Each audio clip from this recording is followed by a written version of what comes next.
काय मागण्या आहेत आणि महापालिकेच्या माध्यमातून जे यू टाईपसाठी जी लोक आम्ही 1800 लोक आहोत त्या 1800 लोकांना रुंदीकरणाच्या नावावरती त्यांनी 260ची BPMC ॲक्टनुसार आम्हाला एक नोटीस दिली होती. ही नोटीस म्हणजे आम्हाला अनधिकृत ठरवण्याचा जो महापालिकेचा प्लॅन होता हा आम्ही जेव्हा लक्षात आलं आमच्या त्यावेळेस आम्ही महापालिकेला सातत्याने निवेदन देत होतो, परंतु आजपर्यंत महापालिकेने आम्हाला उत्तर कुठलंही दिलं नव्हतं आणि वेळ पण नव्हती दिली. आज अखेर आम्हाला लोकांना घेऊन इथे धरणे आंदोलन करावं लागलं.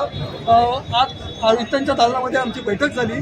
आयुक्तांनी स्पष्ट आम्ही आयुक्तांना सांगितलं की आम्हाला ही 260ची नोटीस ज्याच्यामध्ये आम्ही अनधिकृत ठरणार आहोत आणि तिथे क्लस्टर योजना आली आहे. मग क्लस्टरमध्ये आमचं पुनर्वसन कसं करणार हा सगळाच मुद्दा महत्त्वाचा असल्यामुळे त्यांना आम्ही 260ची नोटीस ही रद्द करा सांगितलं आहे. त्यानंतर आमचं आहे तिथेच पुनर्वसन होणार याची शाश्वती तुम्ही दिली पाहिजे.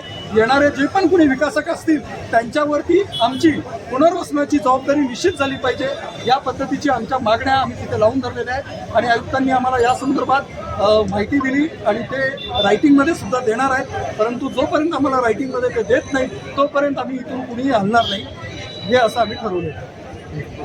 यांना रस्ता खाली करून ठेकेदारांना आणि बिल्डर विकासकांना ही जागा मोकळी करून द्यायची आहे. म्हणूनच हा सगळा त्यांचा प्रपंच चालू आहे आणि म्हणून आम्ही त्यांचा जाहीर निषेध करतो.